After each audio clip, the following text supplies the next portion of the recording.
gitu Mbak? Yang paling terbaru, Franka, seorang pengacara bernama Hotman mempost di sosial medianya bahwa baru saja ditelepon oleh Presiden Prabowo. Kalimatnya adalah, Pak Presiden menanyakan bagaimana pendapat Hotman terhadap kasus Nadiem, apakah dia bersalah atau tidak. Hotman bilang salah satu asisten Nadiem, Ibam telah divonis bersalah. Nah, kalau majelis itu sudah memvonis asistennya, bla bla bla. Tetapi poinnya adalah Presiden Prabowo menelpon pengacara bernama Hotman Paris Hutapea. Apakah ini membangun harapan untukmu?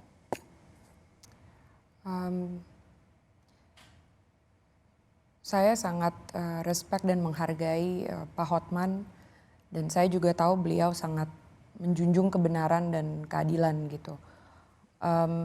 Saya tidak bisa berandai-andai, Mbak Rosi. Saya hanya bisa berharap dan berdoa untuk apa yang di depan kita sekarang. Masih ada pledoi dan setelah itu mungkin replik duplik dan setelah itu vonis. Untuk saya keadilan masih dapat ditegakkan di depan mata kita. Jadi itu yang akan selalu saya doa dan perjuangkan bersama-sama dengan Mas Nadiem. Artinya kan gini, Presiden sedang mencari tahu what's going on. Ya. Dan salah satu, ya pasti mungkin banyak yang dimintain, tapi pengacara Hotman yang kemudian mempost di sosial media. Apakah seorang Franka merasa dengan Presiden mencari tahu, maka ini bisa mengubah sesuatu? Seperti misalnya Nadiem Makarim memiliki hasil seperti atau memiliki pengalaman seperti Tom Lembong atau Dirut SDP. Apakah ini juga menjadi salah satu harapan seorang Franka ketika Presiden juga mencari tahu tentang kasus ini? Saya bersyukur karena semua orang mencari fakta yang ada dan kebenaran yang ada. Harapan saya hanya selalu satu dari awal, agar kebenaran itu cukup untuk membawa suami saya pulang, Mbak Rosi.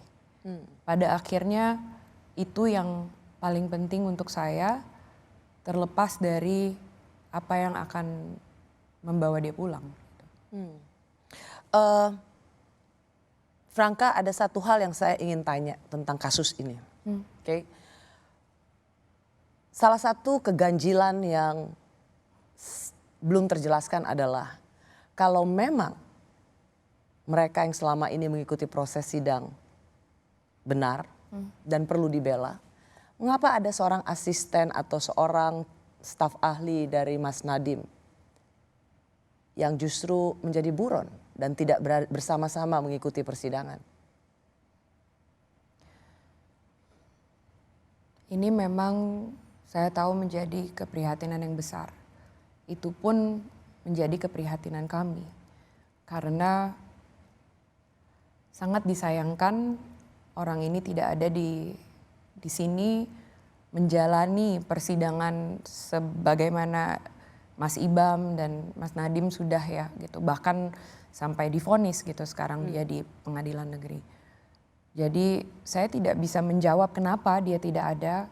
Saya tidak bisa menjawab di mana dia harusnya ada dan bersikap. Tapi saya pun menyayangkan dan itu sebenarnya pasti akan membuat semakin terang lagi semua ini. Kalau Anda merasa nggak sih seharusnya seorang staf ahli yang begitu dipercaya oleh Mas Nadiem pada waktu menjadi menteri ikut bersama-sama memperjuangkan keadilan bersama Ibam? Jadi jangan kabur. Apakah sebagai seorang istri dan sebagai sesama perempuan juga Anda merasa perlu menyuarakan, please Juristan, pulang dong, kita sama-sama berjuang menegakkan keadilan?